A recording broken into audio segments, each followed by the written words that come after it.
Start करते हैं आज के पहले आर्टिकल से, जो कि है supreme court to list before polls pleas to verify count in all EVMs. देखिए बात की जा रही है सुप्रीम कोर्ट की, और बात यहाँ पर हो रही है ईवीएम की। ईवीएम का मतलब होता है इलेक्ट्रॉनिक वोटिंग मशीन्स।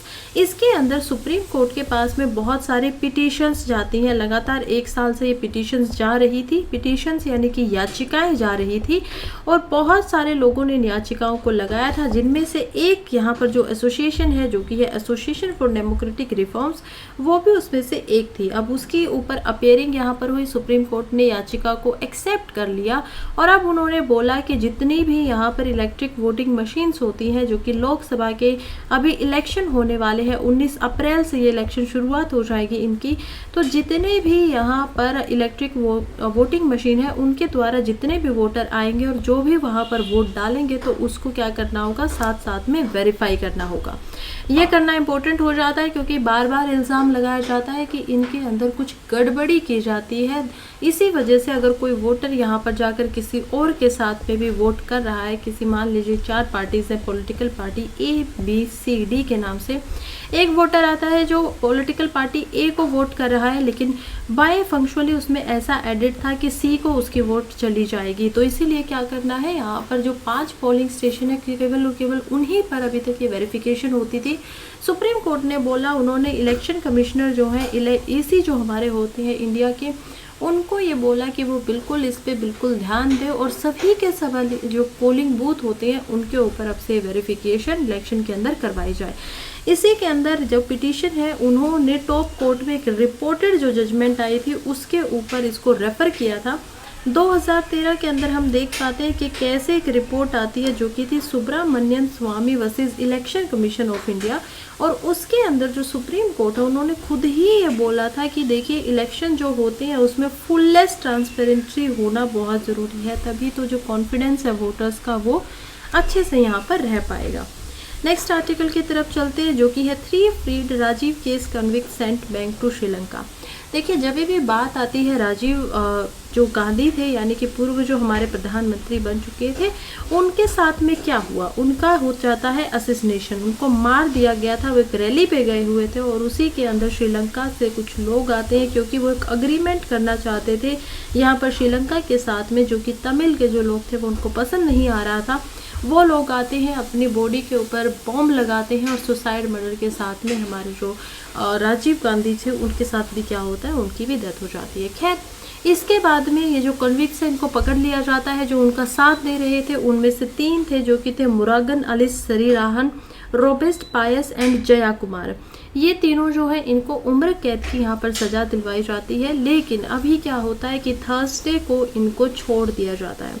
थर्सडे को इनको छोड़ के श्रीलंका के लिए वापस भेज दिया जाता है। समय से पहले इनको जो छोड़ना है, उसका कारण हम देखते हैं कि एक कैंप के द्वारा यहाँ पर मिनिस्ट्री ऑफ जो होम अफेयर्स है, वो कहती है कि ठीक है, इनको छोड़ सकते हैं। जो यहाँ पर हाई कमिश्नर है श्रीलंका का, वो उनको इनसे सौंपा जाता है। अब देखते हैं कि बहुत सारे साल वैसे ही हो चुके हैं, माफ़ी पहले इनको दी जा चुकी थी, और अभी ये लोग छूट भी गए हैं। नेक्स्ट आर्टिकल की तरफ बढ़ने से पहले मैं आपको बता दूं कि टेलीग्राम के ऊपर मेरा एक ग्रुप है UPSC स्प्रिंट के नाम से, जहां पर आप मुझे जाकर ज्वाइन कर सकते हैं। वहां पर जितने भी आर्टिकल हम यहाँ डिस्कस करते हैं, उनके आपको प्रीलिम्स के नोट्स मिल जाएंगे।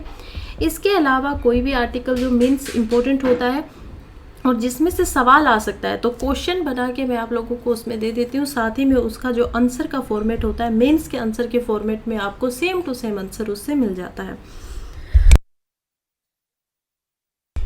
इसी के अलावा जो आप ये वीडियो देख पा रहे हैं स्क्रीन के ऊपर, उसको भी जो PPT है, वो भी आपको PDF की फॉर्म में मिल जाती है, सो दैट आप उसका भी इस्तेमाल कर सके रिवीजन के टाइम पे। इसका लिंक जो मिलेगा वो आपको इसी वीडियो के कमेंट बॉक्स में मिल जाएगा, जहाँ से आप जाकर उसको ज्वाइन कर सकते हैं। नेक्स्ट आर्टिकल की तरफ बढ़ते हैं, जो कि इम्पोर्टेंट हो जाता है GS पेपर 3 में। GS पेपर 3 के अंदर भी हम देख पाएंगे कि एनवायरनमेंट का जो सेक्शन है हमसे, उसमें इसको पूछा जा सकता है। आर्टिकल बोलता है कि risk from glacier lake floods, यानी कि जो बाढ़ आने वाली है, ग्लेशियर से जो बाढ़ आती है, उसका रिस्क बहुत ज़्यादा है। खास करके ये रिस्क जो है वो उत्तराखंड स्टेट के बारे में बात कर रहा है। उत्तराखंड में पहले भी भयंकर ग्लेशियर लेक्स की वजह से तबाही आई है। अब की बार फिर से यही कहा जा रहा है कि कैसे 2013 के अंदर केदारनाथ के अंदर जैसी बाढ़ आई थी, और 2021 में चमोली के अंदर जैसी बाढ़ आई थी, वैसा ही कुछ भयंकर मंजर यहाँ पर सामने आ सकता है। रिपोर्ट क्या कहती है और क्या है ये वैलीज और क्या होती है ग्लेशियर लेक आउटबर्स्ट, चलिए इसको समझते हैं। अभी हमने कुछ महीने पहले देखा था कि कैसे 2023 के अंदर नवंबर में यहाँ पर सिक्किम के अंदर भी एक ग्लेशियर आउटब्लूट हो गया था, जिसकी वजह से जो ताप्ती रिवर वहाँ पर है उसके ऊपर जो बांध बने हुए थे वो टूट जाते हैं। खैर वो इतना बड़ा नहीं था, हमने उसमें समझा था, लेकिन आज हम फिर से समझते हैं कि क्या होता है और क्या होती है ग्लेशियर लेक आउटबर्स्ट। देखिए, उत्तराखंड गवर्नमेंट की तरफ से एक 2 टीम बनाई गई थी एक्सपर्ट की, जिनका काम ही ये था कि जो 5 ऐसी हजारडियस लेक है जिनसे नुकसान हो सकता है, उन लेकों पर जाकर आपको एक्सपर्ट के द्वारा इवेल्युएट करना है, एग्जामिन करना है कि उससे नुकसान होगा तो कितना होगा। इसके अंदर जो लेक है उनको यहाँ पर इवेल्युएट किया गया, जिसके अंदर ग्लेशियर लेक आउटबर्स्ट फ्लड हो सकती है। ग्लेशियर लेक आउटबर्स्ट फ्लड को ग्लोब्स के नाम से अब हम बोलेंगे, ग्लोब्स इनको बोला जाता है। और ये जो होती है ये बहुत ही डिजास्टरस यहाँ पर रिजल्ट लेकर आई हैं। पिछले कुछ सालों में भी हमने देखा, इनमें से 13 जो सबसे ज़्यादा मोस्ट वनरेबल लेक्स है कि इसमें कुछ भी किसी भी समय पे कोई भी घटना हो सकती है, वो हम देख पाते हैं उत्तराखंड के अंदर। यहाँ पर है सबसे पहले टेहरी के अंदर भिलाल गंगा के पास में 0.23 स्क्वायर किलोमीटर में ये है, और इसकी जो डेप्थ है वो है 4737 मीटर। नेक्स्ट हम देखते हैं कि चमोली के अंदर में भी है एक, जिसको विष्णु गंगा के ऊपर लेक बनी हुई है। नेम उसका कुछ रखा नहीं गया, अननेम्ड उनको रखा गया है। थर्ड हम देखते हैं जो कि है वसुधरा ताल के नाम से, चमोली डिस्ट्रिक्ट में ही ये आती है। फिफ्थ हम देखते हैं मबान के नाम से, जो कि पिथौरागढ़ डिस्ट्रिक्ट में आती है, लेसर यगती वैली के अंदर। इसके बाद जो अदर डिस्ट्रिक्ट्स है वो अगेन पिथौरागढ़ के अंदर कुछ और ऐसी लेक्स है जो यहाँ पर है, जिनका फटने का, जिसकी वजह से यहाँ पर सैलाब आने का खतरा जो है वो काफ़ी ज़्यादा बढ़ जाता है। फिर पिथौरागढ़ के अंदर ही एक जो लेक है जो कि है पुयुन गुरु के नाम से, वो भी यहाँ पर काफ़ी ज़्यादा वनरेबल है, काफ़ी ज़्यादा हजार्डियस है, डेंजरस समाई हुई दिखाई देती है। नेक्स्ट पिथौरागढ़ के अंदर ही कुंती तंगई वैली है, उसमें भी एक लेक है। खैर कुछ इंपॉर्टेंट लेक्स जो है जिनके नाम रखे गए हैं, जैसे कि वसुंधरा ताल, मबान और यहाँ पर पयुंग गुरु, तो ये ऐसी लेक्स है जो 3 लेकों के नाम याद रखने चाहिए, क्योंकि उत्तराखंड में पहले भी 2 बार इतना बड़ा भयानक मंजर देखा जा चुका है। ऑलरेडी केदारनाथ के अंदर जब तालाब आता है, केदारनाथ के अंदर जब यहाँ पर वैली में बहुत ही ज़्यादा लेक से जो फ्लड है वो निकलती है, और इसी वजह से ये जो है करंट भी यहाँ पर बन जाता है।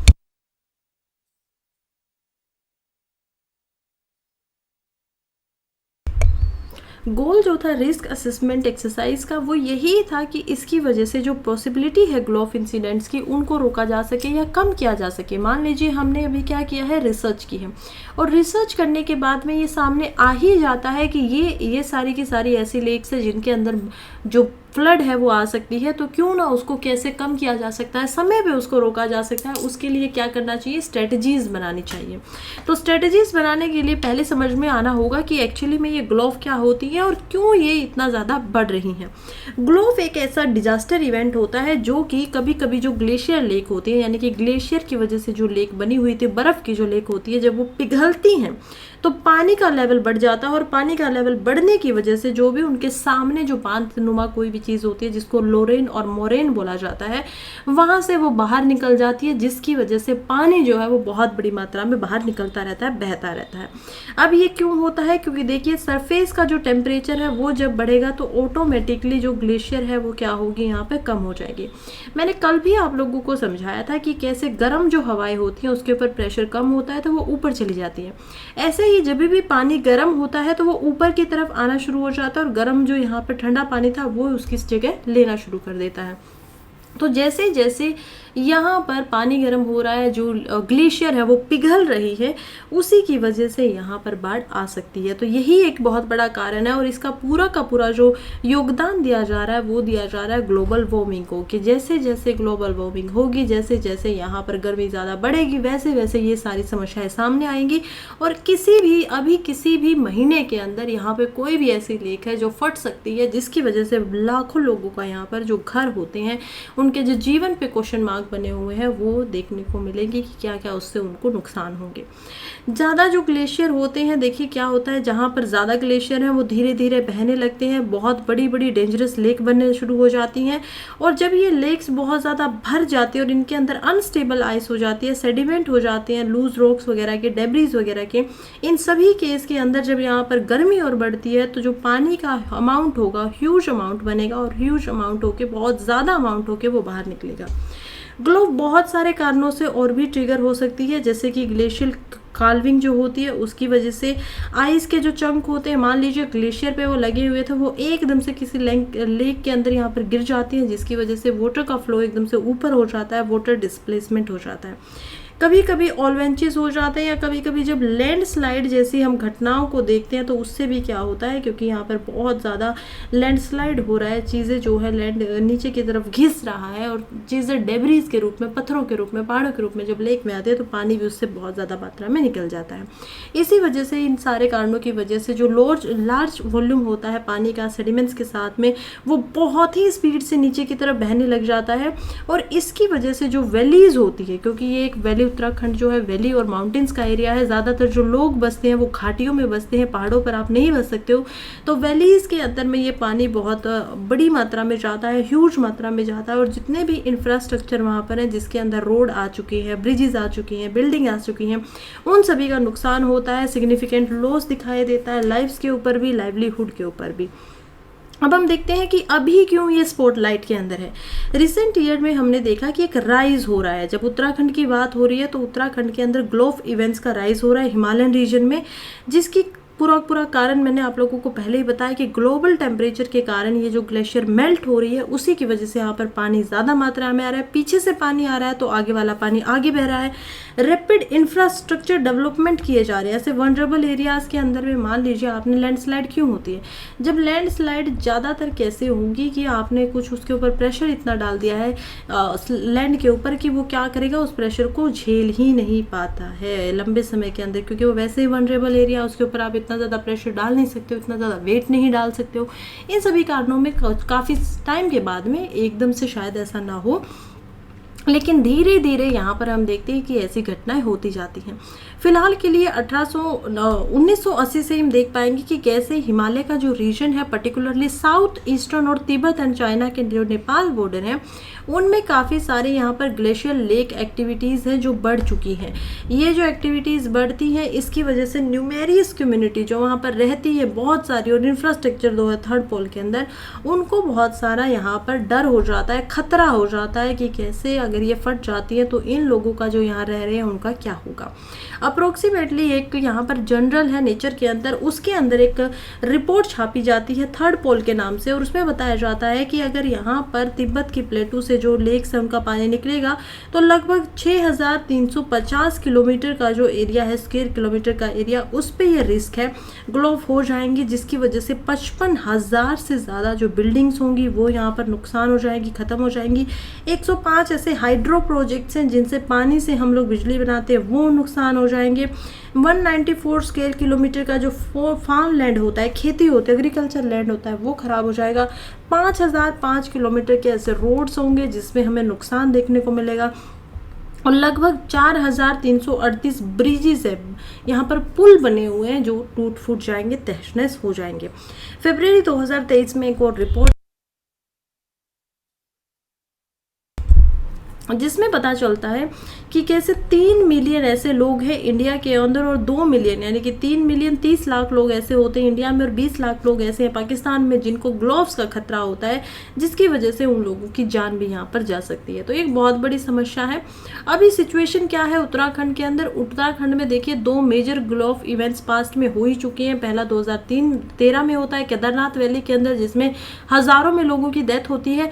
सेकेंड होता है 2021 के अंदर, जिसमें फ्लैश फ्लड्स आ जाते हैं। फ्लैश फ्लड्स क्या है, ये भी डिजास्टर मैनेजमेंट के अंदर आप लोग पढ़ेंगे, जीएस पेपर 3 में भी आप इसको कवर कर सकते हैं कि डिजास्टर मैनेजमेंट में इनका डिजास्टर को मैनेज कैसे किया जाए। जो डिजास्टर मैनेजमेंट ऑफ इंडिया होता है वो क्या करती है, डिपार्टमेंट उसका पूरा का पूरा बना हुआ है। फ्लैश फ्लड्स क्या होती है, शहरों में एकदम से बाढ़ आ जाती है बिना कुछ सोचे हुए फिर वो 5-6 दिनों तक रहते और उसके बाद वापस से पानी जो है उसको मैनेज कर लिया जाता है। तो ये अभी हुए थे उत्तराखंड में।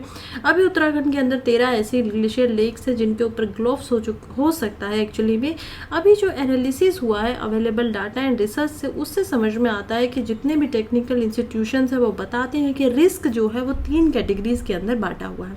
यानी कि ये जो आपको लेक्स के नाम यहाँ पर दिखाई देते हैं उनको 3 कैटेगरीज में बांटा जाता है। एक होती है कैटेगरी ए, दूसरी होती है कैटेगरी बी, तीसरी होती है कैटेगरी सी। अब कैटेगरी ए जो होती है वो सबसे ज़्यादा खतरनाक होती है, बी सी जो होती है, बी होती है मीडियम होती है, सी होती है उसमें कम खतरा होता है।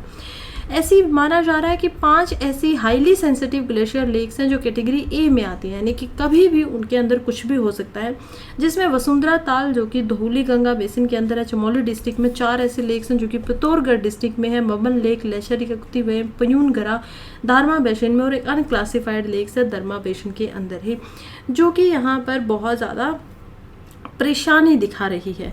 अगेन जो राइजिंग टेम्परेचर है उसकी वजह से सिचुएशन और ज़्यादा वर्स हो रही है। हील का जो हम देख पाते हैं कि एवरेज मैक्सिमम टेम्परेचर है वो इंक्रीज होके 1.6 से 1.9 डिग्री सेल्सियस तक बढ़ गया है 2021 से लेके 2050 तक का ये डाटा, और निकाला जा रहा है कि इसकी वजह से इंडिया के जो नदर्न स्टेट के और भी लोग हैं, जो उत्तराखंड से नीचे आप यूपी, पंजाब, हरियाणा, दिल्ली, इन सब स्टेट्स को भी देखते हैं तो यहाँ तक भी उसका जो इम्पैक्ट होगा वो दिखाई देगा। खैर, इसको रोका जा सकता है या नहीं रोका जा सकता है उसके ऊपर विचार करने की ज़रूरत है। उसके लिए जीएस पेपर 3 में आप क्या कर सकते हैं, डिजास्टर मैनेजमेंट से इस टॉपिक को पूरा का पूरा कवर किया जा सकता है। अभी चलते हैं नेक्स्ट आर्टिकल की तरफ, जो कि है पार्ट 2, विकसित Bharat, why India should target per capita not aggregate GDP. देखिए, ये जो आर्टिकल है लिखा गया है हरीश दामोदरन के द्वारा, और उन्होंने बहुत सारा डाटा दिया है। अब हमारा विकसित भारत से क्या मतलब है? विकसित भारत से मतलब है डेवलप्ड इंडिया, यानी कि पूरा का पूरा जब विकसित हो जाता है कोई चीज़ तो वहाँ पर हमें पहुँचना है। और ये कह रहे हैं कि पूरी की पूरी जीडीपी पे ध्यान देने से शायद इतना फ़ायदा नहीं होगा, लेकिन अगर हम पर कैपिटा, यानी कि एक इंसान पूरे साल में कितना कमा रहा है पर कैपिटा, पर हेड, अगर उसको हम बढ़ाने लगेंगे तो जीडीपी तो उसका ऑटोमेटिकली उससे बढ़ेगा ही, क्योंकि एक इंसान अगर ज़्यादा कमाएगा तो एवरेज में जीडीपी क्या हो रहा है, ज़्यादा कमाएगा। अब इन्होंने चाइना के मॉडल को यहाँ पर यूज़ किया है, क्योंकि चाइना और इंडिया जो है 1990s के अंदर लगभग एक दूसरे के साथ में ही खड़े हुए थे, सेम खड़े हुए थे, लेकिन चाइना आज वर्ल्ड की सेकंड लार्जेस्ट इकोनॉमी बन गया है यूएसए के बाद में, और हम आज भी 5वीं इकोनॉमी के ऊपर ही रह गए हैं। तो पहले हम जब 1990 में जाते हैं तो चाइना एक ऐसा देश था जो 11वीं वर्ल्ड में 11वीं सबसे बड़ी अर्थव्यवस्था थी, और हम इंडिया को देखते हैं तो इंडिया आता था 12th नंबर के ऊपर। अब आंकड़ों से हम इसकी पूरी की पूरी चेष्टा भी यहाँ पर कर सकते हैं, पूर्ति कर सकते हैं, समझ सकते हैं कि इंडिया की जो ओवरऑल जीडीपी होती थी वो अभी फ़िलहाल में कितनी हुई है, 23% ही बढ़ी है यहाँ पर 1990 के दशक से। उस नॉमिनल जीडीपी की जब हम बात करते हैं डॉलर के कंपेयर में, जब हम एडजस्ट नहीं करते हैं महंगाई को और नॉमिनल जीडीपी करके जो प्राइस निकालते हैं उसको बोला जाता है नॉमिनल जीडीपी। लेकिन चाइना की जब रियल जीडीपी को निकालते हैं तो वो फिलहाल में 10% हर साल बढ़ी है 1990 से लेके 2000 के पीरियड के अंदर। इसी वजह से 1990 और 2000 का जो पीरियड है, 10 साल, जो ये एक दशक है, इसको चाइना का समय माना जाता है। 2000 से भी हम देखते हैं कि चाइना और ज़्यादा अच्छा यहाँ पर इम्प्रूव करता है और वर्ल्ड की सेकेंड इकोनॉमी बन जाता है 2010 तक पहुँचते पहुँचते। अभी फ़िलहाल जो चाइना की इकोनॉमी है, जीडीपी है, वो $6.1 ट्रिलियन तक यहाँ पर बन जाती है। 1 ट्रिलियन के अंदर हम देखते हैं 1 लाख करोड़ यहाँ पर डॉलर होते हैं। तो 1 लाख करोड़ डॉलर, और वो भी कितने हो गए, 6 लाख करोड़ डॉलर हो गए थे इसके पास में, कब हो जाते हैं, 2010 तक ये डाटा निकल कर आता है। इंडिया की आज बात करें तो इंडिया की जो फिलहाल की जीडीपी है 2021 के हिसाब से हम पहुंच चुके हैं $3.8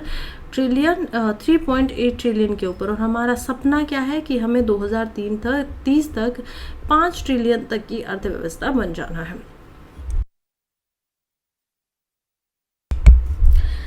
चाइना के डिकेड्स में बात करें तो चाइना का जो यहाँ पर डाटा दिखाया गया है कि क्या क्या ग्रोथ थी इंडियन और चाइनीज़ की इकोनॉमीज़ की, वो हम देख सकते हैं कि शुरुआत होती है अगर यूएस डॉलर में देखें जीडीपी को तो 321 जो है वो यहाँ पर होती थी चाइना की, और हम देख पाते हैं कि 394 जो थी वो थी एक्चुअली में चाइना की, और 321 जो थी वो थी इंडिया की। ये क्या है, डॉलर के अंदर है, जीडीपी है। तो ये कितनी थी, बिलियंस के अंदर थी, 394 बिलियन थी 1990 के अंदर, और हम देखते हैं कि इंडिया की जो थी वो 321 बिलियन थी। कोई बहुत ज़्यादा फर्क यहाँ पर दिखाई नहीं दे रहा था। 1 बिलियन के अंदर जो होता है उसका मतलब होता है 100 करोड़ रुपए। तो लगभग हम यहाँ पर कुछ ज़्यादा नहीं, 70 जो 80 करोड़ रुपए होते हैं उन 700-800 करोड़ रुपए यहाँ पे क्या थे, इससे कम चल रहे थे। फिर हम आगे बढ़ते हैं और इंडिया की जीडीपी आज के समय में जब 2000 में पहुंचते हैं तो इंडिया की जीडीपी बन पाती है 3416 यानी कि 0.6% से, और फिलहाल तक 2000 तक जो चाइना की जीडीपी है वो बढ़कर हो जाती है 17,963 बिलियन तक के। फिर हम देखते हैं कि करंट में कितनी है। देखिए अभी 1990 में इतनी होती थी, 2000 के अंदर यहाँ पर जो करंट यूएस डॉलर के अंदर जीडीपी पर कैपिटा यानी कि एक इंसान कितना कमा पाता है, तो इंडिया में एक साल में उसकी जो इनकम है डॉलर के हिसाब से वो लगभग 2410 ही है, जो कि हमें लोअर मिडिल क्लास यहाँ पर कंट्री बना देती है। चाइना में अगर हम इसको कंपेयर करें तो पर कैपिटा जो होता था वो होता था 12,720 का, यानी कि पहले जब हमारे साथ में था तो 347 ही ऐसे डॉलर होते थे जो एक इंसान एक साल में कमा पाता था, और इंडिया में उसको 368 से कमा पा रहा था। यानी इंडिया क्या था, पर कैपिटा में बहुत ही अच्छा था यहाँ पर चाइना से।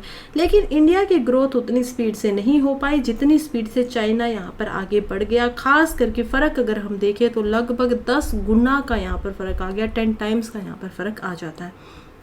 अब वर्ल्ड की जीडीपी रैंकिंग से भी हम देख सकते हैं कि 1910 का दशक था उसमें यूएस सबसे ज़्यादा अर्थव्यवस्था में मजबूत था, फिर जापान आता है, जर्मनी आता है, France, Italy, UK, Canada, Spain, Russia, Brazil, और हम देखते हैं 11वें नंबर पर यहाँ पर चाइना आता है, 12वें नंबर पर इंडिया आता है। 2000 तक इंडिया की पोजीशन जो है वो और कम हो गई क्योंकि स्पेन से भी ऊपर यहाँ पर कोरिया आ जाता है, और China, Korea, Spain, Brazil, Mexico, Canada, Italy इन सब को छोड़ के चला जाता है 5वें नंबर पर, क्योंकि उससे ऊपर कौन रह जाता है, US, Japan, Germany, UK, France और चाइना। 2010 के अंदर ही यहाँ पर जो चाइना है वो अगेन और बड़ी जंप लगाता है, कूद लगाता है, और ऊपर सिर्फ उससे चाइना के ऊपर यूएस बच जाता है। जापान जो है वो तीसरे नंबर पर चली जाती है जो कि कभी दूसरे नंबर पे होती थी। जर्मनी यहाँ पर 4th नंबर पे आ जाती है, फ्रांस 5th नंबर पे आ जाता है। इंडिया अभी थोड़ा सा आगे बढ़ ही रहा था, वो क्या है 6th-7th नंबर के ऊपर आ जाता है, इटली से वो पीछे रह जाता है। 2013 में हम देखते हैं कि इंडिया अगेन यहाँ पर यूएस पहले नंबर पे है, इंडिया हमने क्योंकि सिर्फ इंडिया तक ही देखना तो उसी तरफ से हम देख रहे हैं। जापान तीसरे नंबर पर आता है, जर्मनी चौथे नंबर पर आता है, France 5th, UK 6th, Brazil 7th, Russia 8th, Italy 9th, और इंडिया जो है वो 10th पोजीशन के ऊपर 2013 में बैठा हुआ है। हालांकि 2022 तक इंडिया ने बहुत अच्छा किया। अब आप देखिए हर एक यहाँ पर क्या है 10-10 साल का ऑलमोस्ट फ़र्क है। तो पिछले 40 साल में इंडिया की जो पोजीशनिंग है वो बहुत अच्छी, कुछ सुधर नहीं रही थी, लेकिन पिछले 10 साल में एक दशक के अंदर इंडिया की पोजीशन सुधरती है, और हम देखते हैं इंडिया पहुँच जाता है चौथे नंबर के ऊपर। यानी कि इंडिया क्या कर रहा है यहाँ पर, फ्रांस को अपने से पीछे छोड़ देता है। इंडिया के पीछे क्या आएगा, फ्रांस आएगा। अब हमारा ये मानना है कि 2030 तक जिस स्पीड से हम चल रहे हैं तो जर्मनी को भी हम पीछे छोड़ देंगे, और इंडिया 2030 तक चौथी सबसे बड़ी अर्थव्यवस्था बन जाएगा। और 2040 तक हमें क्या करना है, जापान को भी पीछे छोड़ना है, और उसके बाद हम जो होंगे वो 3rd यहाँ पर वर्ल्ड की सबसे बड़ी अर्थव्यवस्था बन जाएंगे। लेकिन उसके लिए अगेन यही है कि हमें चाइना से सीखना होगा, क्योंकि हर दशक के अंदर चाइना ने बहुत लंबी लंबी छलांग लगाई, और उसके बाद में उसने अपनी जो पोजीशन है वो भी आज तक बढ़ा कर रखी। इसके लिए क्या इम्पोर्टेंट है, इसके लिए इम्पोर्टेंट हो जाता है पर कैपिटा को फोकस में रखना। और यहाँ पर ऑथर जो है उनका मानना है कि देखिए जीडीपी अगर आपको नंबर्स में बढ़ानी है, मान लीजिए हमारा टारगेट है 2030 तक 5 ट्रिलियन की जीडीपी बनाने का। अब उसको बढ़ाकर हमें क्या करना है, एक समय पे अगर हमें जापान को पीछे छोड़ना है, चाइना से भी टक्कर लेनी है, तो चाइना की जो आज के समय पे जीडीपी है वो लगभग $15.6 ट्रिलियन की है, हमसे तो बहुत ज़्यादा है। राइट। तो इससे अगर हम लड़ेंगे तो हमारी जो ग्रोथ होगी, जैसे कि हम चाइना की देखते हैं, वो हर साल 10% की ग्रोथ के साथ में बढ़ रहा था, और इसी वजह से उसके जो जंप है, उसकी जो स्पीड है वो यहाँ पर ज़्यादा थी। उन्होंने बहुत ध्यान दिया है पर कैपिटा के ऊपर, क्योंकि ये पर कैपिटा जो कभी हमसे कम होता था, वो पर कैपिटा आज हमसे 10 गुना ज़्यादा है।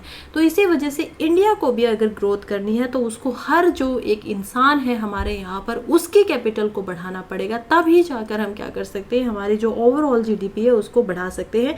चाइना की स्टोरी खुद में बहुत एक्स्ट्रा ऑर्डिनरी है, और इसमें लगभग उन्होंने 46 टाइम्स ज़्यादा यहाँ पर एक्सपेंशन किया है अपनी इकोनॉमी का 1990 से लेके 2022 तक, यानी कि 40 या 46 समय ज़्यादा बार वो आगे बढ़े हैं। और इंडिया ने कितना किया है, 11 टाइम्स पे, यानी कि 11 फॉल्स इंडिया पहुंचा है। तो कहाँ 46 फॉल्स है और कहाँ इंडिया का 11 फॉल्स है। हालांकि इंडिया ने अच्छा प्रदर्शन एज कम्पेयर टू चाइना तो नहीं किया, लेकिन ठीक है, समय अभी भी है। अभी भी इंडिया को जो मोदी जी का टारगेट है कि विकसित भारत बनाना है या डेवलप इंडिया बनाना है 2047 तक, तो उसमें इंडिया को क्या करना पड़ेगा कि ऑलमोस्ट 6% से जो ग्रोथ है वो अभी हमारी करंटली चल रही है, जो कि थोड़ा कम हो गई थी। हम देखते हैं 2013 तक इकोनॉमिक ग्रोथ जो थी वो 5.9% से चल रही थी, और 2013 के बाद में ये 5.7% पे आ गई है। फिलहाल इसको बढ़ाना पड़ेगा, इसको 6% करंट जो डॉलर का रेट है उसके हिसाब से ग्रो करना पड़ेगा, और उसी के बाद अगर ये ग्रो होता रहता है तो 2028 तक ही हम क्या करेंगे, हम वर्ल्ड की नंबर 3 पे आ जाएंगे। जापान और जर्मनी दोनों को ही छोड़ देंगे सिर्फ अगले 4 साल में हमसे पीछे। तो ये भी एक इम्पोर्टेंट है कि इंडिया को अभी इसी तरीके से आगे बढ़ना होगा। और इंडिया की जो एनुअल जीडीपी ग्रोथ रेट है वो अगर 5% तक भी अगले 30 सालों तक चलती रहती है तो हमारी जो इकोनॉमी होगी वो 332% तक बढ़ जाएगी। तो अगले 30 सालों में ये रिजल्ट आएगा, यानी कि आज जो हमारी इकोनॉमी है वो आज से 4.32 टाइम्स हो जाएगी। आज हमारी इकोनॉमी हम देख पाते हैं 3.8 है, या फिर हम ऑलमोस्ट 4 इसको मान सकते हैं। तो इसको आप 4 से मल्टीप्लाई कीजिए, ऑलमोस्ट हम लोग अगले 30 साल के अंदर, यानी कि आज 2024 है तो 2054 तक 16 यहाँ पर डॉलर ट्रिलियन तक की इकोनॉमी बन सकते हैं। बहुत ही नॉर्मल ये ग्रोथ रेट है। 5% क्या होता है, बहुत कम ग्रोथ रेट होता है। हम तो इससे ज़्यादा अच्छे से बेहतर आगे बढ़ रहे हैं। अगर इस पर भी चलते हैं तो भी हमारी इकोनॉमी का साइज़ इतना लार्ज हो जाएगा आज जो साइज़ चाइना की इकोनॉमी का है।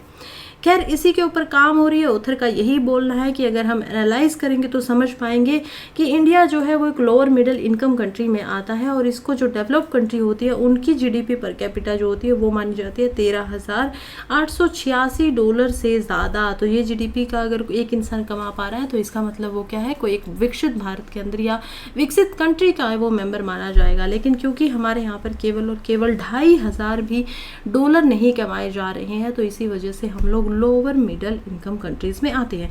चाइना फिलहाल में एक अपर मिडिल इनकम कंट्री में आता है, क्योंकि उसका जो ब्रैकेट बनाया गया है वो बनाया गया है $4,466 से लेके 13,845 तक का। तो ये इस रेंज में आता है, बल्कि इससे ज़्यादा ही होने वाला है। चाइना भी बहुत जल्दी इसको पार कर जाएगा, और अगले 5 से 6 साल के अंदर चाइना भी क्या होगा, एक डेवलप्ड नेशन बन जाएगा। खैर, इसी की तरफ आगे बढ़ना चाहिए। आप लोग भी अगर पूछा जाता है कि ये कितना इम्पोर्टेंट है और कैसे इसको अचीव किया जा सकता है, तो इस आर्टिकल का रेफरेंस दे सकते हैं। नेक्स्ट आर्टिकल की तरफ बढ़ते हैं, जो कि इम्पोर्टेंट हो जाता है जीएस पेपर 2 में सोशल जस्टिस के अंदर।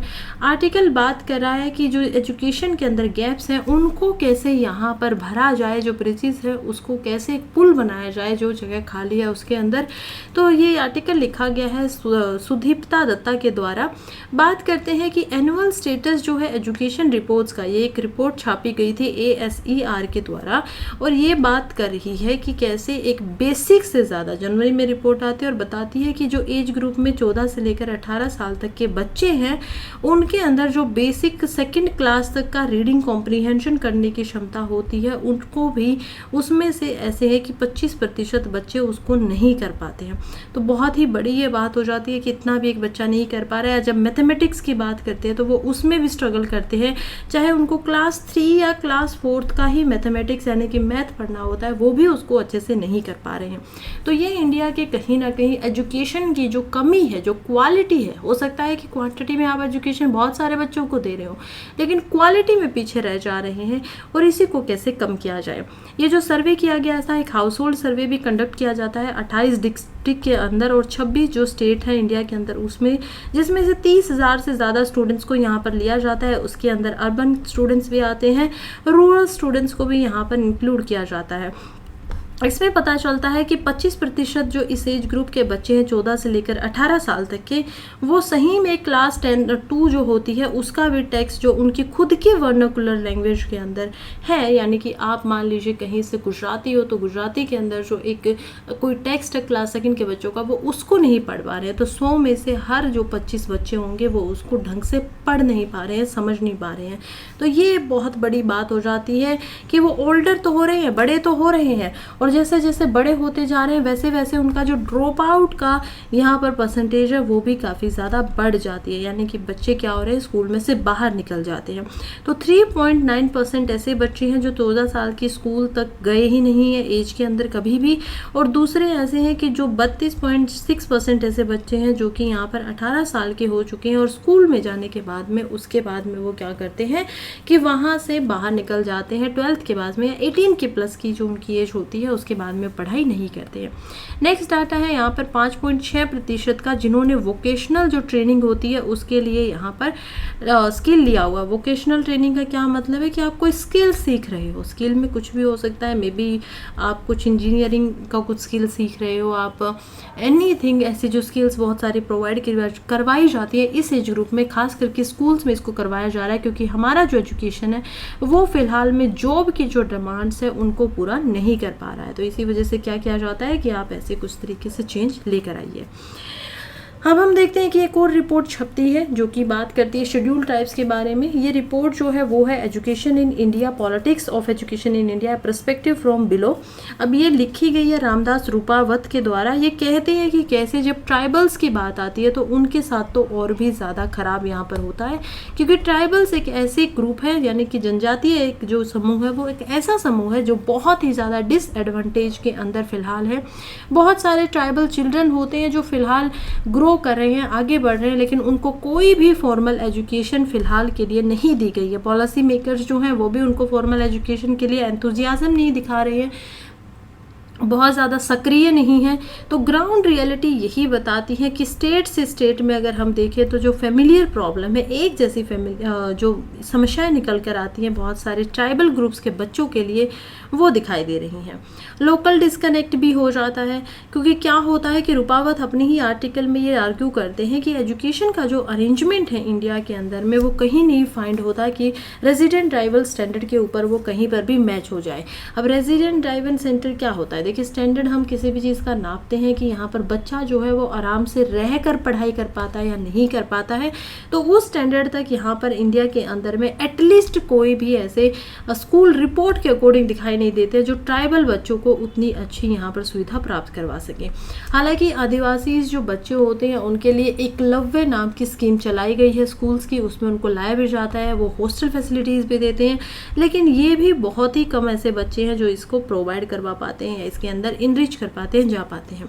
तो यही है कि लिस्ट एडवांटेजमेंट हो रहा है। 2022 में एक बुक आती है making bureaucracy work, norms, education and public service delivery in rural India, Cambridge के द्वारा इसको छापा जाता है। कैम्ब्रिज यूनिवर्सिटी प्रेस जो है, अक्षय मागला जो इसके यहाँ पर ऑथर होते हैं, वो बताते हैं कि ब्यूरोक्रेसी जो है वो प्राइमरी एजुकेशन ग्रामीण जो भारत है उसके अंदर इम्प्लीमेंट करने के लिए कैसे जिम्मेदार है और कैसे वो एक्चुअली में उसको यहाँ पर इम्प्लीमेंट कर भी सकती है। बात होती है कि 2 जो साल है एथनोग्राफिक फील्ड रिसर्च के अंदर, जैसे कि उत्तर प्रदेश, हिमाचल प्रदेश, उसमें यहाँ पर कुछ रिसर्च किया गया और उसमें समझा गया कि जो इनफॉर्मल रूल्स होते हैं, यानी कि वो क्या है, फॉर्मल नियम नहीं है यहाँ पर, इनफॉर्मल रूल्स ऐसे होते हैं जो किसी सिविल सर्विस को, किसी जो यहाँ पर एडमिनिस्ट्रेटर है उसको ये समझाता है कि पब्लिक ऑफिशियल्स में एवरीडे जो रिलेशन है सिटीजन्स के साथ में उसको कैसे करना है, डाइवर्स वे कैसे हो सकते हैं, किसी भी पॉलिसी को यहाँ पर इम्प्लीमेंट करने के लिए अलग अलग तरीके से आप कैसे उसको लागू कर सकते हो, काम में लेके आ सकते हो और बेटर आउटकम्स, ज़्यादा से ज़्यादा उससे जितने बेहतर रिजल्ट निकल के आए वो कैसे निकाले जा सकते हैं। इसी के अंदर यहाँ पर बात होती है कि जो एक्सपेंशन है प्राइमरी स्कूलिंग का, यानी छोटे बच्चों का जो स्कूल होता है वो एक डिसहार्टनिंग ट्रेंड की तरफ बढ़ रहा है। मिलियंस जो बच्चे हैं, लाखों में ऐसे बच्चे हैं जो स्कूल से बाहर ही रह जाते हैं, जिनको जो एब्सिमल क्वालिटी की या तो स्टडी मिल मिलती ही नहीं है, और मिलती है तो वो बहुत ही कम उसका लेवल होता है, बहुत अच्छा लेवल उनको नहीं मिल पाता है। उनमें उनकी जो स्कूल की बिल्डिंग होती है वो बहुत अच्छी नहीं होती है, उनको बैठने के लिए ठीक से सुविधा नहीं मिलती है, उनके टीचर्स जो होते हैं वो काफ़ी समय तक स्कूल में एब्सेंट रहते हैं, अनुपस्थित रहते हैं, डिसफंक्शनल उनकी क्लासरूम होती है, बोर्ड उनमें ठीक से नहीं लगा हुआ है, मॉनिटरिंग की उसके अंदर कमी है कि जो उसके ऊपर नज़र रख सके वहाँ पर। और इसके अलावा जो प्राइमरी एजुकेशन है वो उस पर इम्पैक्ट जो हम देख पाते हैं वो एम्प्लॉयमेंट के प्रोस्पेक्टिव में भी देख पाते हैं, क्योंकि मान लीजिए अब यहाँ पर अच्छे से आप लोग काम ही नहीं कर रहे हो, उनको प्राइमरी एजुकेशन ही टाइम पे नहीं आ पा रही है, फिर 14 से जो 18 के एज ग्रुप में जा रहे हैं वो प्राइमरी एजुकेशन कोई नहीं कर पा रहे हैं। उसके बाद अब जो ये ग्रुप होगा जब इसको जॉब चाहिए तो ना ही इनके पास कोई स्किल है खासी, और ना ही इनके पास हम देख पाते हैं यहाँ पर क्या हो रहा है कि एजुकेशन की जो क्वालिटी है, हो सकता है कि इन्होंने 12th तक पढ़ाई की हो सकता है कि इन्होंने ग्रेजुएशन भी कर ली हो, लेकिन अब क्या हो गया है कि अब इनके पास जो क्वालिटी है वो क्वालिटी बिल्कुल भी अच्छी नहीं थी। तो यही कारण है कि एजुकेशन के अंदर जब हम इन आंकड़ों को लेते हैं तो फंडामेंटल चैलेंज यही दिखाया जाता है एजुकेशन के अंदर समय में कि कैसे कंसीव करें और कैसे जो एलिमेंट है कि एक डेमोक्रेटिक माहौल बना रह सके, स्कूलों के अंदर में ढंग से बच्चा पढ़ सके, उसको लेकर आया जाए। देखिए ये सच्चाई है कि ये जो वर्ल्ड है इसमें बहुत ही अन्याय है, बहुत ही जो चीज़ें होती हैं वो समान नहीं होती हैं, अनइक्वल होती हैं, हाईली अनइक्वल वर्ल्ड है जैसे हमारे में। और इसमें सोसाइटिकल माइंड जो है लोगों का इनइक्वालिटी से लेके, असमानता से लेके, डिस्क्रिमिनेशन, भेदभाव सोसाइटी के अंदर ही जमा हुआ है, चाहे वो कास्ट के ऊपर देखें हम, चाहे वो रिलीजन के ऊपर देखें हम, चाहे वो हम फिर बाद में देखते हैं किसी भी रेस के ऊपर। तो ये सब लोगों के दिमाग के अंदर घर कर चुके हैं, और वहाँ पर इक्वल एंड इक्विटेबल डिस्ट्रीब्यूशन करना रिसोर्सेज का वो एक्चुअली में काफ़ी इम्पोर्टेंट भी हो जाता है, और उसको बाईपास भी नहीं किया जा सकता। अगर आप इसको बाईपास कर देंगे तो उससे क्या होगा, उससे कोई भी मदद नहीं होगी, और जो आंकड़े हम देख पा रहे हैं वो इसी तरीके से दिखाई देंगे। नेक्स्ट आर्टिकल की तरफ बढ़ते हैं जो कि है शुड स्टेट गवर्नमेंट्स बोरो मोर। देखिए आर्टिकल बात कर रहा है सुप्रीम कोर्ट और केरला के अंदर हुए एक केस के बारे में। सुप्रीम कोर्ट क्या करता है, केरला गवर्नमेंट उसके पास एक केस लेकर आती है, यूनियन गवर्नमेंट के खिलाफ, यानी कि सेंट्रल गवर्नमेंट जो है, और कहती है कि यूनियन गवर्नमेंट जो है वो हमें ज़्यादा पैसा लेने नहीं दे रही है। अब पैसा किसी भी स्टेट गवर्नमेंट के पास में कैसा आता है, देखिए स्टेट गवर्नमेंट जो होती है उसके पास में 3 तरीके से पैसा आ सकता है। हम सब जानते हैं कि जो ज़्यादातर टैक्स होता है, डायरेक्ट हो या इनडायरेक्ट हो, मोस्टली उसको कौन कलेक्ट करता है, यूनियन गवर्नमेंट करती है। यूनियन गवर्नमेंट जो जीएसटी कलेक्ट करती है या टैक्सेस कलेक्ट करती है, उसको कंट्रीब्यूट करने के लिए किस स्टेट को कितना पैसा देना चाहिए, उसके लिए वहाँ पर फाइनेंस कमीशन बनता है, जिसको यहाँ पर अपॉइंटमेंट किया जाता है प्रेसिडेंट के द्वारा। और फाइनेंस जो कमिश्नर होता है वो बताता है कि केरला को इतने पैसों की ज़रूरत है, हम देख पाएंगे सिक्किम को इतने पैसे की ज़रूरत है, दिल्ली को इतने पैसे की ज़रूरत है, इन सबको इतने इतने पैसे दे दीजिए। इसके अलावा स्टेट का खुद का जो कुछ हम देख पाते हैं कि टैक्स होते हैं छोटे मोटे, जैसे कि हाउसिंग के ऊपर यहाँ पर टैक्स लग गया है, म्यूनसिपैलिटीज़ के थ्रू उनके पास आता है, एक सोर्स उनका वो हो गया। दूसरा जो उनका सोर्स होता है वो होता है फाइनेंस कमीशन के द्वारा जो यूनियन गवर्नमेंट से मिल रहा है, और तीसरा उनका सोर्स होता है कि वो बोरो कर सकती हैं, पैसे को वो बाहर से उठा सकती हैं, चाहे वो यूनियन गवर्नमेंट से उठाए, चाहे वो अपने जो ट्रेजरी बिल होते हैं उनको यहाँ पर इशू करे, और उसके बाद में लोगों से पैसा उठाए कि 100 रुपये का हमारा ये बॉन्ड होगा, आप एक काम कर लीजिए, इसको खरीद लीजिए, इसको 1 साल के बाद में इसके बदले में हम आपको 108 रुपये देंगे, 8% का इंटरेस्ट देंगे, और आप क्या करिए तब तक हमें 100 रुपये दे दीजिए। तो ऐसे किसी ने मान लीजिए 1 लाख रुपए के बॉन्ड्स यहाँ पर खरीद लिए हैं। अब 1 लाख के ऊपर हम देख पाएंगे उसको क्या मिलेगा, 8% के हिसाब से भी अगर आप इसमें देखेंगे तो हम देख पाएंगे कि उसकी जो मनी होगी वो काफ़ी मात्रा में, खास करके 8,000 रुपये जो इससे निकल कर आएंगे वो क्या हो जाएंगे, इससे बढ़ जाएंगे। तो ये एक वो होता है किसी भी गवर्नमेंट के द्वारा 3 तरीके से पैसे उठाने का। इसके ऊपर कुछ रूल्स लगाए हुए हैं, जैसे कि यूनियन गवर्नमेंट ने क्या रूल्स लगाए हुए हैं कि केवल जो जितनी जीडीपी है किसी स्टेट की उसकी वो 3.5% ही पैसे को बोरो कर सकती है, उधार में ले सकती है। अब केरला गवर्नमेंट बहुत ज़्यादा जो पैसा है वो स्पेंड किए जा रही है यहाँ पर सोशल सर्विसेज के ऊपर, और उनको उनके जितने भी खर्चे हैं उसको क्लियर करने के लिए केवल और केवल 3.6% ही ऐसी मनी है जिसको बोरो करने की ज़रूरत है। लेकिन क्योंकि ये जो लिमिट लगाई गई है यूनियन गवर्नमेंट के द्वारा उसको एक्सीड कर रही है, बाहर जा रही है, तो इसी वजह से केरला गवर्नमेंट जाती है सुप्रीम कोर्ट में और कहती है कि यहाँ पर जो यूनियन गवर्नमेंट है वो एक्चुअली में फेडरलिज्म को ख़त्म कर रही है, वो हमारे ऊपर बेवजह के लिमिट्स लगा लगा रही है। अब ये जो केस है वो चला गया है कॉन्स्टिट्यूशनल बेंच के ऊपर। इसमें जो भी आगे अलग अलग घटनाएं आएंगी, नए नए रूप निकलेंगे, नई नई जजमेंट्स आएंगे, वो हम आगे आर्टिकल्स में पढ़ेंगे। फिलहाल के लिए देखते हैं कि फेडरलिज्म क्या होता है। फेडरलिज्म का सीधा सीधा मतलब होता है कि यहाँ पर जो शक्तियाँ हैं वो एक्चुअली में केंद्र के अंदर सेंट्रलाइज्ड नहीं है, विकेंद्रित नहीं है। एक्चुअली में वो क्या है, अलग अलग जगह पे बटी हुई है। तो सेंटर की कुछ पावर्स होती हैं, कुछ पावर्स यहाँ पर स्टेट्स की होती हैं। अब ये पावर्स जो बताई गई है ये बताई जाती है शेड्यूल 7 ऑफ द कॉन्स्टिट्यूशन के अंदर। उसमें हम 3 लिस्ट को देख पाते हैं। एक लिस्ट होती है यूनियन लिस्ट, जिसके अंदर अलग अलग जो भी पावर सेंटर के कानून बना सकते हैं उसके ऊपर होगी। दूसरी होती है स्टेट लिस्ट, जिसमें स्टेट जो होती है वो कानून बनाती है। और थर्ड होती है यहाँ पर कंकरेंट लिस्ट। तो कंकरेंट लिस्ट या फिर समावर्ती जो लिस्ट होती है उसके अंदर दोनों ही सरकारें जो होंगी, चाहे वो स्टेट की हो या सेंटर की हो, वो यहाँ पर कानून बना पाएंगे। अब एक चार्ट के द्वारा ये बताया जा रहा है कि कैसे जो स्टेट के द्वारा डेवलपमेंट है वो रिसेंट ईयर में बढ़ रहा है, और जो यूनियन के द्वारा डेवलपमेंट या स्कीम्स के ऊपर पैसा लगता है वो एक्चुअली में वैसा का वैसा ही है। स्टेट गवर्नमेंट्स का जो कभी परसेंटेज होता था 2010 के अंदर 10% या 8% ही उनकी जीडीपी का वो खर्च करते थे गवर्नमेंट स्कूल्स के ऊपर में, या फिर हम देखते हैं कि डेवलपमेंट से रिलेटेड, विकास से रिलेटेड जो पैसा वो खर्च किया जाता था वो अब बढ़ के आराम से हो चुका है यहाँ पर लगभग 13%। और जो यूनियन जो गवर्नमेंट होती थी वो क्या करती थी, 5% यहाँ पर खर्च करती थी, जो अब 6% तक बढ़ा, तो ज़्यादा उसमें बढ़ा नहीं है। चार्ट तो दिखाता है कि स्टेट जो गवर्नमेंट है वो सोशल सर्विसेज के ऊपर कितना परसेंट यहाँ पर बजट से निकालकर जो उनका एक्सपेंडिचर, रेवेन्यू और कैपिटल मिला के होता है उसको देती है। तो केरला की सोशल स्कीम्स को दिखाया गया, और साथ ही में जितनी भी स्टेट है उनकी सोशल स्कीम्स के ऊपर जितना उन्होंने पैसा लगाया है उसको भी यहाँ पर दिखाया जा रहा है।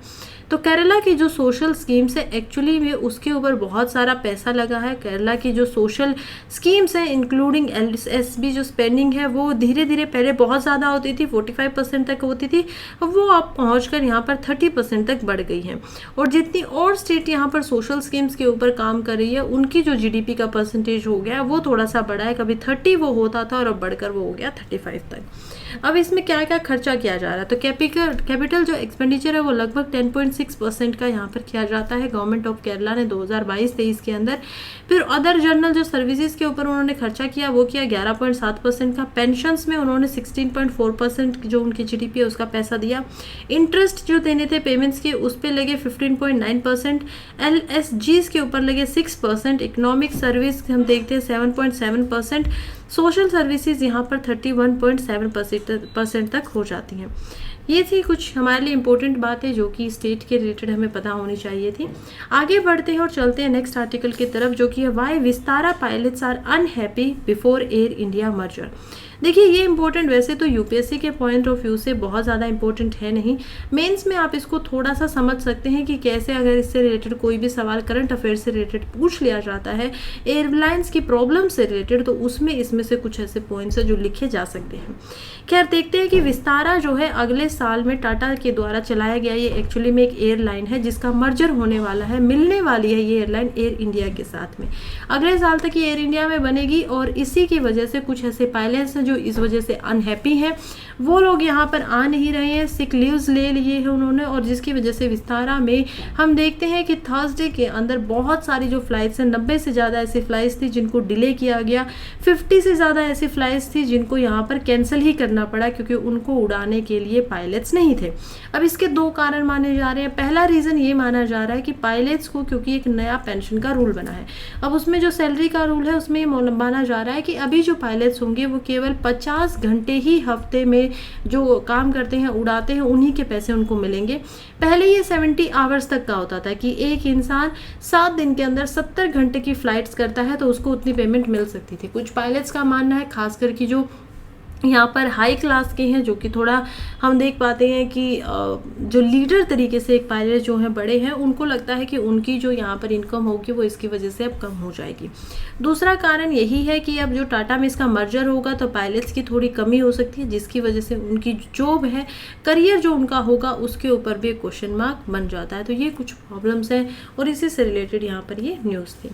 नेक्स्ट आर्टिकल की तरफ बढ़ते हैं जो कि है the demographic window. India must prepare to make the most of the opportunities arising from fall in fertility rate and to deal with challenge that follow.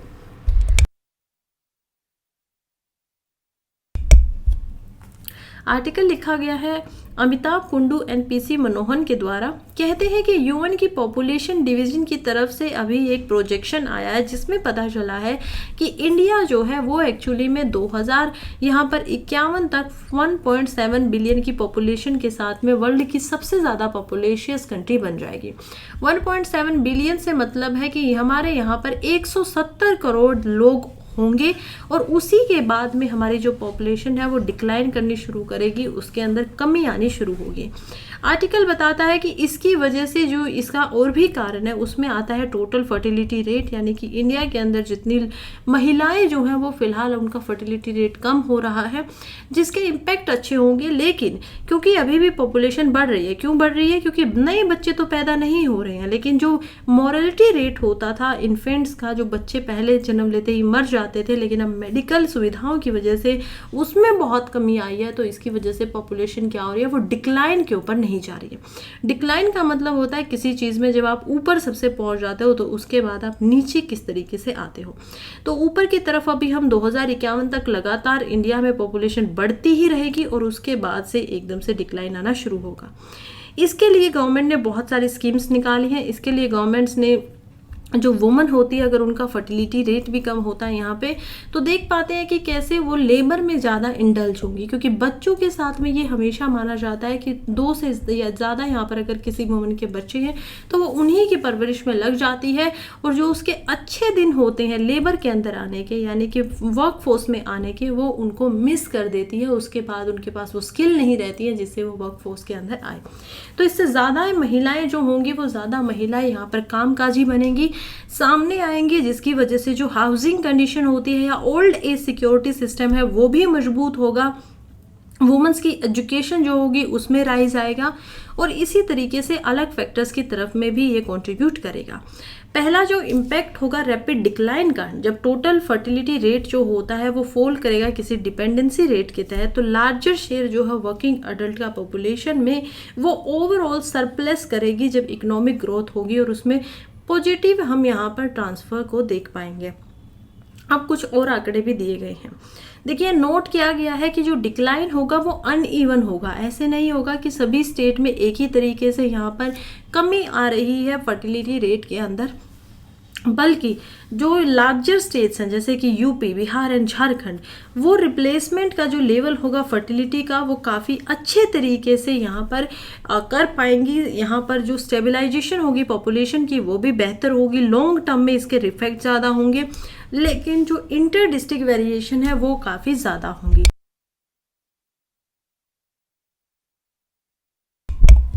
Inter district जो वेरिएशंस है इसका मतलब होता है कि एक डिस्ट्रिक्ट में फर्टिलिटी रेट कमी से हो रहा है, दूसरी डिस्ट्रिक्ट में कम हो रहा है, तीसरी डिस्ट्रिक्ट में उससे भी कम हो रहा है और फोर्थ डिस्ट्रिक्ट में तो बिल्कुल ही नहीं हो रहा है।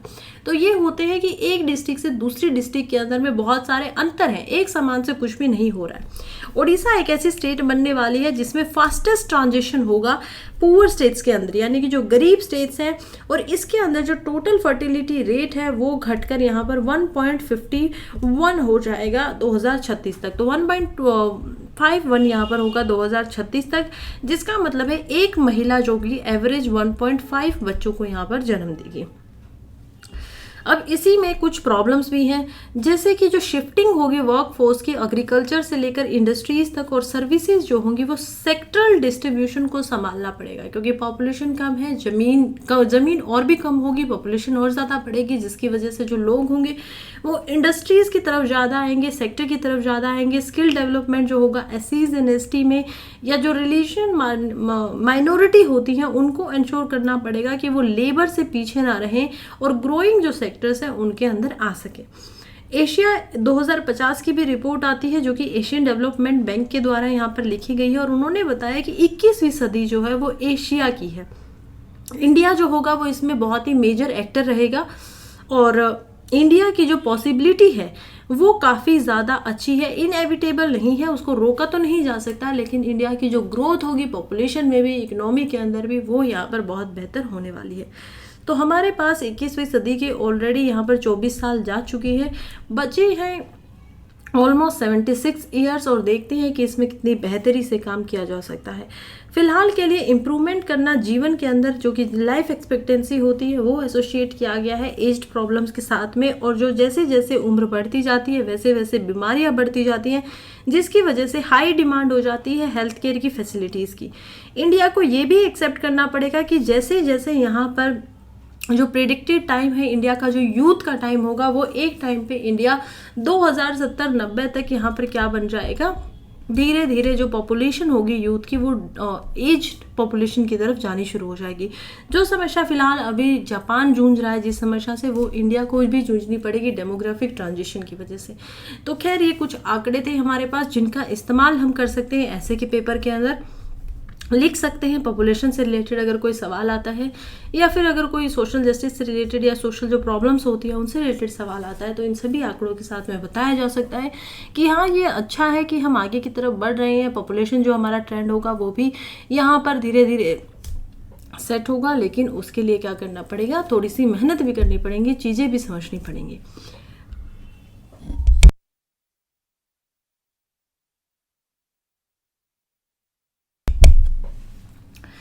नेक्स्ट बढ़ते हैं आज के लास्ट आर्टिकल की तरफ, जो कि है Taiwan is in seismically active zone ringing the Pacific, most of the world earthquake happen in this ring. देखिए बात हो रही है यहाँ पर रिंग ऑफ फायर की। रिंग ऑफ फायर क्या है, देखिए अभी क्या होता है ताइवान के अंदर कल ही के दिन एक बहुत ही बड़ा एक भूकंप आता है, अर्थक्वेक आता है, जिसमें 900 से ज़्यादा लोग घायल हो जाते हैं। वो अर्थक्वेक जो था उसका मैग्नीट्यूड बताया गया है 7.2 का, और इसकी इंटेंसिटी जो होती है कितनी ज़्यादा हो सकती है कि पिछले 25 सालों में कभी भी ऐसा जो अर्थक्वेक है, ऐसा जो भूकंप था वो ताइवान में नहीं हुआ था।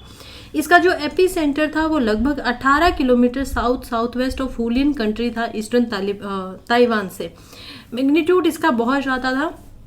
अब हम देखते हैं कि ताइवान में ऐसा हुआ क्यों, और ताइवान में इतने ज़्यादा जो अर्थक्वेक हैं वो क्यों आते हैं, क्योंकि ताइवान पड़ता है रिंग ऑफ फायर के बीच में। रिंग ऑफ फायर का सीधा सीधा मतलब जो होता है वो होता है कि एक ऐसी हंड्रेड्स ऑफ वोल्केनो, बहुत सारी ज्वालामुखी ऐसी हैं जो प्लेट्स के ऊपर यहाँ पर बनी हुई है, समुद्र के अंदर ये ज्वालामुखी हैं, कभी कभी फटती रहती हैं और फ्रिंज जो है पैसिफिक ओशन में दिखाई देती हैं। ये लगभग 40,250 किलोमीटर लंबी है, जिसके अंदर बहुत सारी टेक्टोनिक प्लेट्स हैं। और जब ये टेक्टोनिक प्लेट्स, जैसे कि आप यहाँ पर हम देख पाएंगे नॉर्थ अमेरिकन जो प्लेट है वो यहाँ पर है, फिर यहाँ पर यूरोशियन प्लेट है, एशियन प्लेट है, ओशनिक प्लेट है, और ऐसे ही जो मेजर प्लेट्स होती हैं American, Juan de Fuca, Cocos, Caribbean, Nazca, Antarctic, Indian, Australian, Philippines, ये सभी ऐसी प्लेट्स हैं जो एक दूसरे के साथ में यहाँ पर टकराती रहती है। जब इनके साथ में मूवमेंट होती है तो कभी कभी क्या होता है कि कुछ प्लेट्स जो रिज, मान लीजिए ये प्लेट नंबर 1 है, प्लेट नंबर 2 है, ये कभी कभी एक दूसरे में फंस जाती है, और जब ये एनर्जी रिलीज करती है एक दूसरे से दूर जाते हुए, तो उसी की वजह से हमें अर्थक्वेक जैसी चीजें दिखाई देती हैं। उन्हीं कारणों की वजह से एलर्जी से यहाँ पर वोल्केनोज भी आते हैं, ज्वालामुखी भी फटती हैं, और इसी एरिया को इसी वजह से रिंग ऑफ फायर के नाम से जाना जाता है।